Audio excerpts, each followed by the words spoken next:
அனைவருக்கும் வணக்கம். விஐடி சென்னை வழங்கும் வாழ்வியல் வழிகாட்டி தொடரில் இன்று கதையும் கருத்தும். நண்பர்களே, கதையை முதலில் பார்ப்போம், கருத்தையும் தலைப்பையும் கடைசியில் பார்ப்போம். ஒரு காட்டில் பல விலங்குகள் வாழ்ந்து வந்தன. அந்த விலங்குகளை பிடிக்க பலரும் வேட்டைக்கு வருவது வழக்கம்.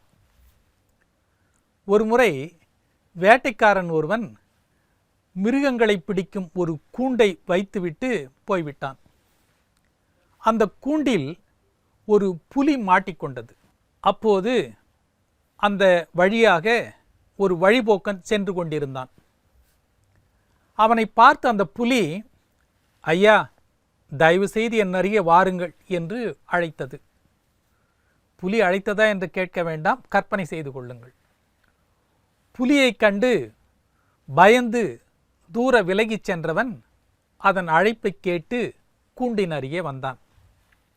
அவனை பார்த்து அந்த புலி, ஐயா, எனக்கு மிகவும் வயதாகிவிட்டது, கண்ணும் தெரியவில்லை, இந்த வேட்டைக்காரன் என்னை பிடித்து போய் துன்புறுத்துவான், தயவு செய்து என்னை விடுவித்து விட்டு செல்லுங்கள் என்று கெஞ்சியது. அதன் முகத்தையும் கூர்மையான அதன் பற்களையும் பார்த்து பயந்த அந்த வழிபோக்கன், ஆஹா, நான் மாட்டேன், நீ துஷ்ட மிருகம், உன்னை வெளியே விட்டால் என்னை கொன்று தின்று விடுவாய் என்று மறுத்து தன் வழியே போகத் தொடங்கினான். அப்போது அந்த புலி, ஐயா, நான் சைவமாக மாறி ரொம்ப காலம் ஆயிற்று, இப்போதெல்லாம் நான் மனிதர்களையே தின்பதில்லை, என்னை வெளியே விட்டு பாருங்கள் ஐயா, அப்போதுதான் தெரியும் நான் எவ்வளவு நல்லவன் என்று என கெஞ்சியது, மன்றாடியது. உன்னை தின்னமாட்டேன் என்று சத்தியம் செய்தது. அதன் தவிப்பை பார்த்த அந்த வழிபோக்கன், பாவமாயிருக்கிறதே இந்த புலியை பார்க்க என எண்ணி அந்த கூண்டின் கதவை திறந்து விட்டான். என்ன நடக்கும்? வெளியே வந்த புலி, என்ன நண்பரே, நலமா என்றா விசாரிக்கும்? ஒரே பாய்ச்சலில் பாய்ந்து அந்த வழிபோக்கனை கெட்டியாக பிடித்து கொண்டது. அந்த மனிதன் பயந்து அலறினான். ஏ புலியே, என்னை தின்னமாட்டேன் என்று சத்தியம் செய்தாயே, இப்போது கொல்ல வருகிறாயே என்றான் அவன். அட பாவி மனிதா, பட்டினியாய் இருப்பவர் முன் உணவு கிடைத்தால் உண்ணாமல் இருக்க முடியுமா? இது தெரியாதா உனக்கு என்றது புலி. இதோ பார், நீ செய்வது நியாயம் என்று யாராவது சொன்னால் நான் உனக்கு உணவாகிறேன் என்றான் நடுங்கியவாறே.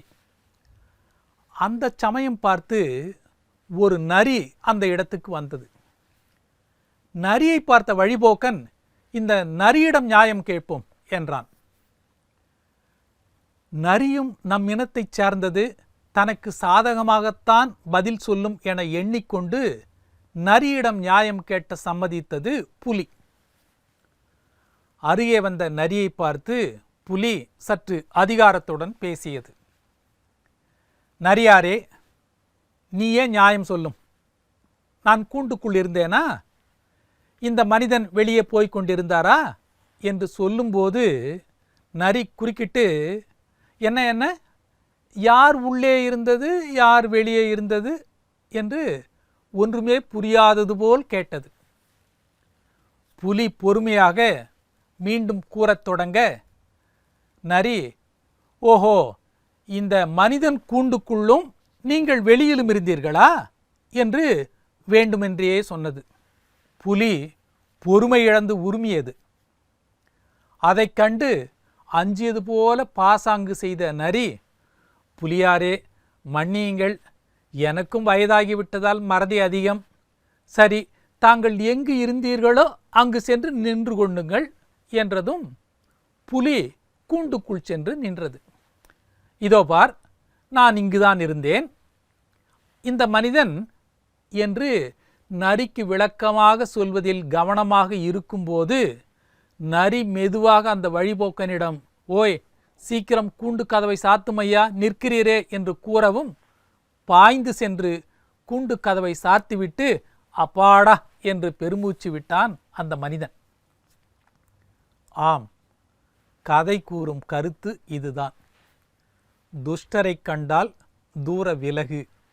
இதனை நம் வாழ்க்கை பயணத்திலும் மறவாமல் இருந்தால் பல துன்பங்களிலிருந்து நம்மை பாதுகாத்து கொள்ள முடியும். மீண்டும் நாளை சந்திப்போம்.